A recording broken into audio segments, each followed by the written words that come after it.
कुछ समय के लिए रोका और एक ही सामाजिक सांस्कृतिक संगठन मूल निवासी संघ को ताकत से इस्टेब्लिश करने के लिए हम लोग लगे हुए हैं। उसमें समाज में हमको प्रतिक्रियाएं भी आई कि आप शिक्षकों के लिए भी अलग से कर रहे थे, आप ऑफिसर लोगों के लिए भी अलग से कर रहे थे, वो आपको और चलाना चाहिए। परंतु जो हमारे पास उपलब्ध मानव संसाधन है, जो हमारे पास साधन संसाधन उपलब्ध है, उसमें वो संभव नहीं हो रहा था, इसलिए कुछ समय के लिए उसको हमने साथी उसको रोका। वो काम और भी आगे बढ़ेगा और उसमें आप लोगों को उसके बारे में पता चलेगा। इंटरनेशनल नेटवर्क में भी हमारी बढ़ोतरी हुई है। इस साल हमारे पिछले जो जनरल सेक्रेटरी थे DR आर्या जी, वो कुवैत गए हैं और 2-3 साल उधर रहेंगे। और भी कुछ लोग हमारे दूसरे कार्यकर्ता है, हमारी वाइस प्रेसिडेंट थी सुमन साहब, नहीं तिरपुड़े मैडम, तो अरुणा तिरपुड़े मैडम, उनका बेटा भी गया है गल्फ कंट्रीज़ में। और कुछ लोग अमेरिका और कुछ लोग UK में भी नए सिरे से लोग गए, जो वहाँ पर उपलब्ध है, उसके अलावा लोग गए हैं।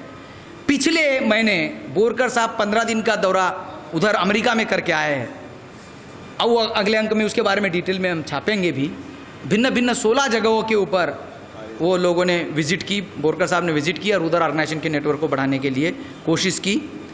तो इस दिशा में भी प्रयास हमारी ओर से जारी है। पत्रिकाओं की क्वालिटी, मैं पुनः उसके ऊपर आकर कह रहा हूँ, को बढ़ाना हमारे सामने एक चैलेंज है, उसमें कोशिश हम करेंगे। और राजनीतिक क्षेत्र के बारे में लोग हमको ज़रूर इस मौके पर पूछ सकते हैं कि कितना इन्फ्लुएंस हम उसको कर पा रहे हैं।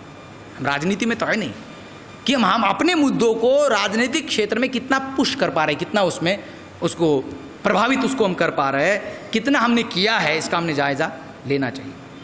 साथियों, जो schedule caste, schedule tribe, OBC, अन्य पिछड़ा वर्ग, इनसे धर्म परिवर्तित लोग, इन लोगों को साझी राजनीति करनी चाहिए, हमारी सोच है।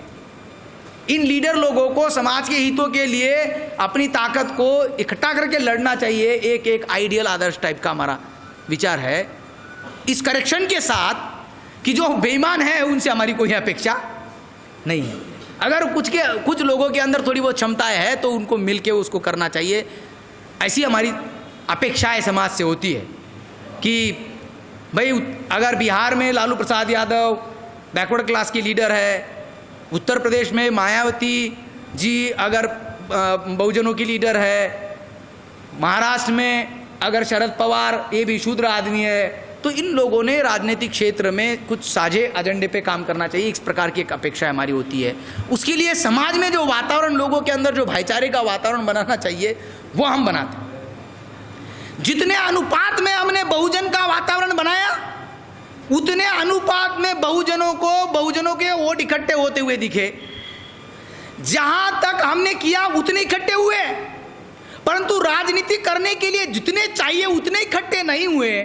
तो उत्तर प्रदेश में बहुजन समाज पार्टी ने दूसरे लोगों को भी अपने साथ में लिया। जब उत्तर प्रदेश में बहुजन समाज पार्टी ने दूसरे लोगों को अपने साथ लिया, दूसरे मतलब ब्राह्मण लोगों को साथ में लिया, तो वो हमारे आइडियोलॉजिकल गाइडलाइन के साथ कॉन्ट्राडिक्शन पैदा हो गया। वो सवाल लोग हमको पूछ रहे कि बामसेब ने जो बहुजन की आइडियोलॉजी बनाई थी, उसमें यह क्या परिवर्तन हो गया? उसका जवाब देना हमारे लिए एक जिम्मेवारी हमारी है, बनती है। साथियों, राजनीति में लोग जो काम कर रहे हैं, नेतृत्व कर रहे हैं लोग, उनकी कुछ परेशानियां तो हम हाँप सकते हैं, समझ सकते हैं। कुछ परेशानियां हैं जो हम हाँप नहीं पा रहे। क्या परेशानियां हैं? या उसको पब्लिकली वो डिक्लेयर नहीं कर रहे, तो हम भी उसके बारे में कुछ कह नहीं सकते।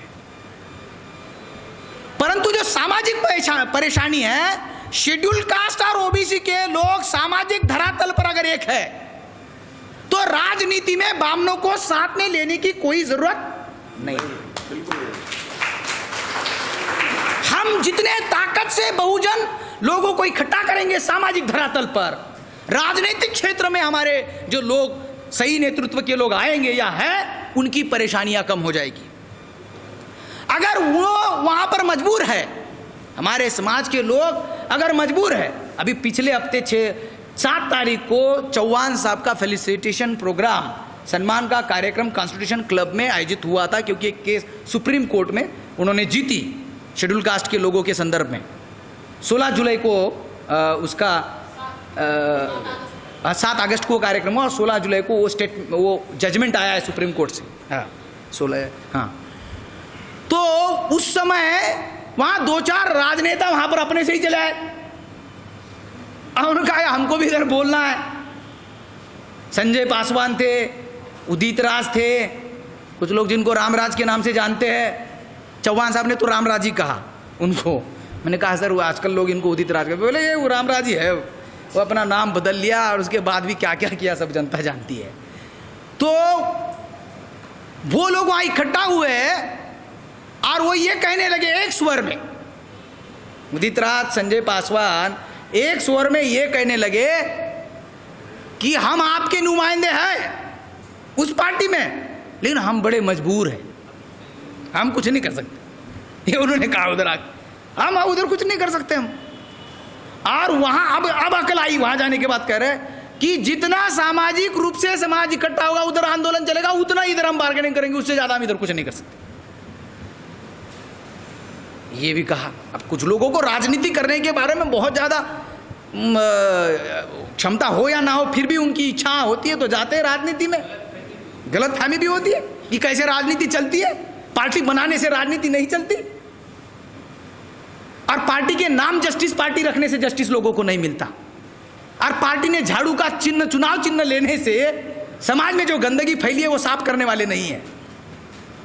तो ये जो लोग वहां पर कह रहे, खुद राजनेता कह रहे कि हम यहां पर मजबूर, हम कुछ नहीं कर पाएंगे, इसका मतलब ये हुआ हमारा जो उत्तरदायित्व है, हमारी जो जिम्मेवारी है समाज को इकट्ठा करने की, समाज के मुद्दे उठाने की, समाज के मुद्दों को समाज जीवन में प्रखरता से रखने की, वो साथियों वो बढ़ जाता है। वो हमको आगे बढ़ाना चाहिए, हम जितना बढ़ाएंगे उस क्षेत्र में।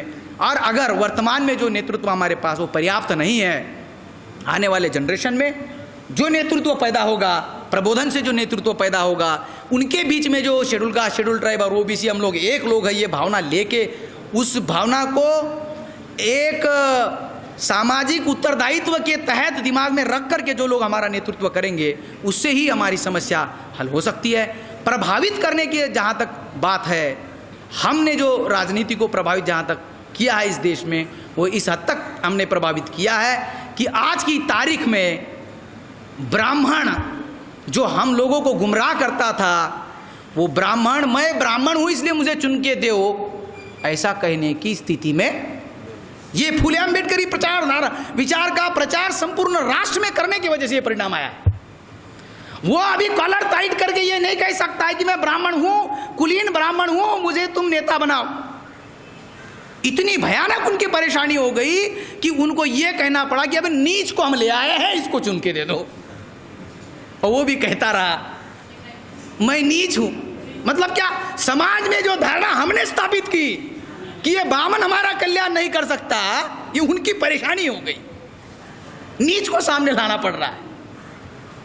तो जो चुन के आए वो नीच के नाम पर चुनकर आए, नीच ना होते हुए भी कुछ लोग पूछते रहे तो नीच हो कौन सी जाति के हो, बताओ, बता नहीं पाए, आज तक नहीं बता पाए कौन सी जाति के है करके अपने मुंह से।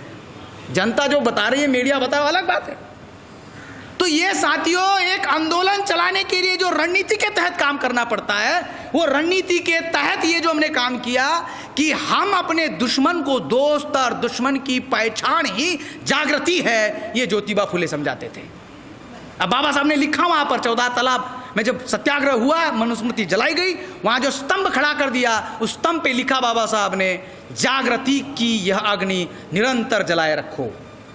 क्या है जागृति? दोस्त और दुश्मन की पहचान ही जागृति है।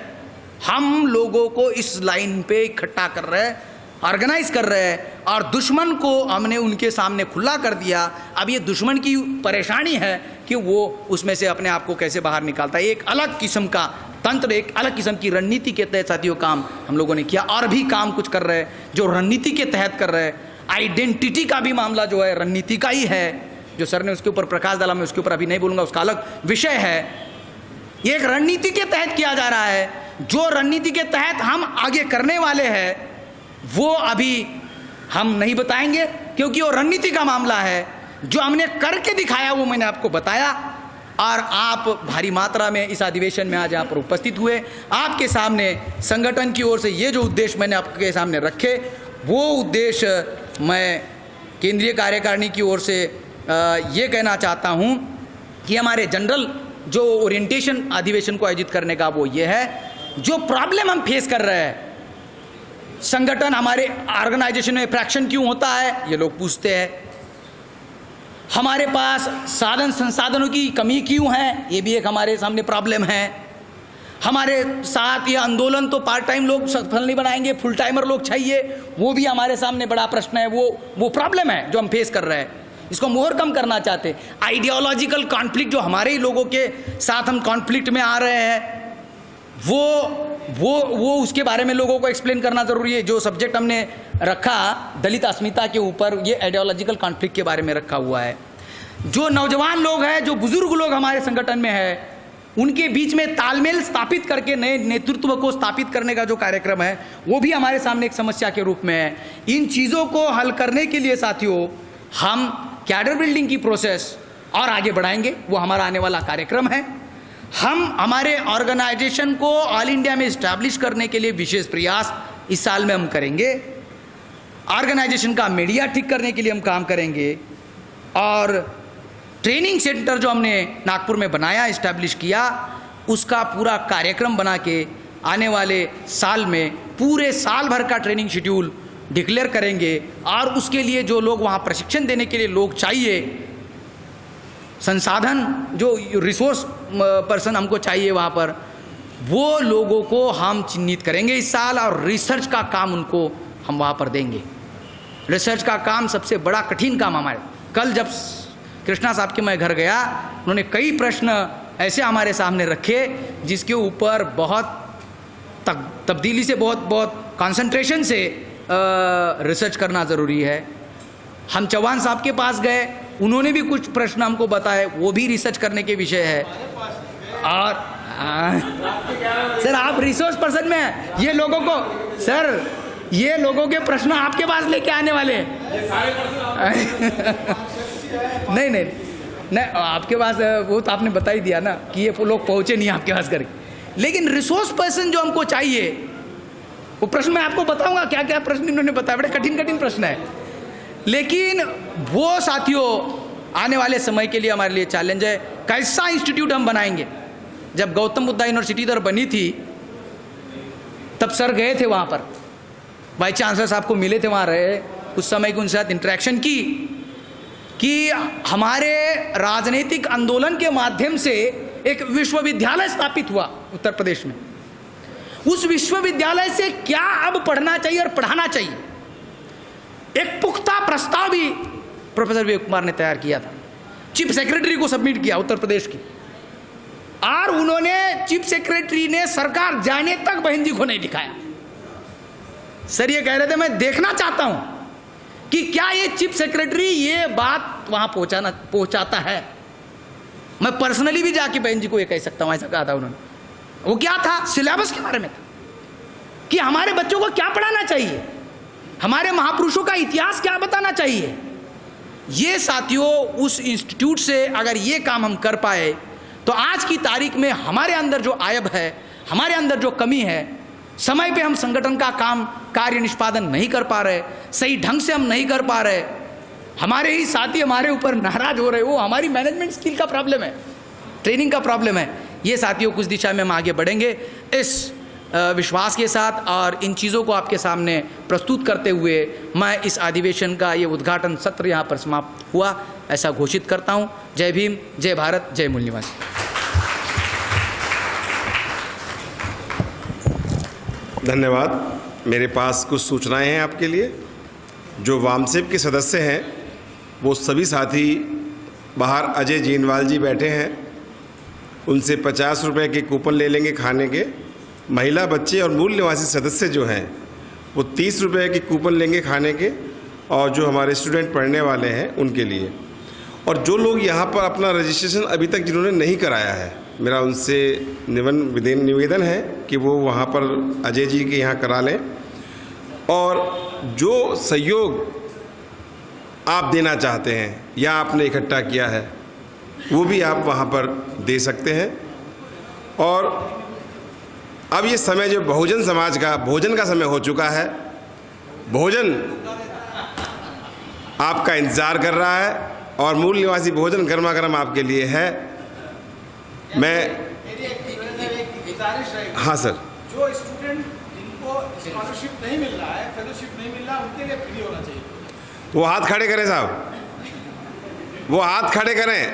जिनको फेलोशिप नहीं मिल रहा है, स्टूडेंट्स कौन है? आए स्टूडेंट्स लोग, वो हाथ खड़ा करें। जो भी होंगे उनको फ्री। वो एक बार आ जाएंगे, मेरे पास आ जाएंगे, मैं एक कूपन बना दूंगा, कोई दिक्कत नहीं है, उसकी पेमेंट मैं करूंगा। और इसके अलावा जो नहीं दे सकते हैं वो भी हाथ खड़ा कर सकते हैं, मेरे से अकेले में मिल सकते हैं, मैं उनकी भी पेमेंट दे दूंगा, कोई दिक्कत नहीं है। ये आंदोलन है सम्मान का, सम्मान से होना चाहिए, क्योंकि हम तो ये कहते हैं अगर हम अपना भोजन के लिए आत्मसम्मान का पैसा जेब से नहीं निकाल सकते तो हमारे कोई अधिकार नहीं कि आंदोलन के लिए हम दूसरों की पैसा जेब से निकलवा लें। तो साथियों, जो ऐसा भी समझते हैं कि मैं देने में असमर्थ हूँ, मैं उसकी सहयोग करूँगा, उसको मदद करूँगा और उसका पैसा मैं भरूँगा। ये मंच से कह रहा हूँ मैं। धन्यवाद।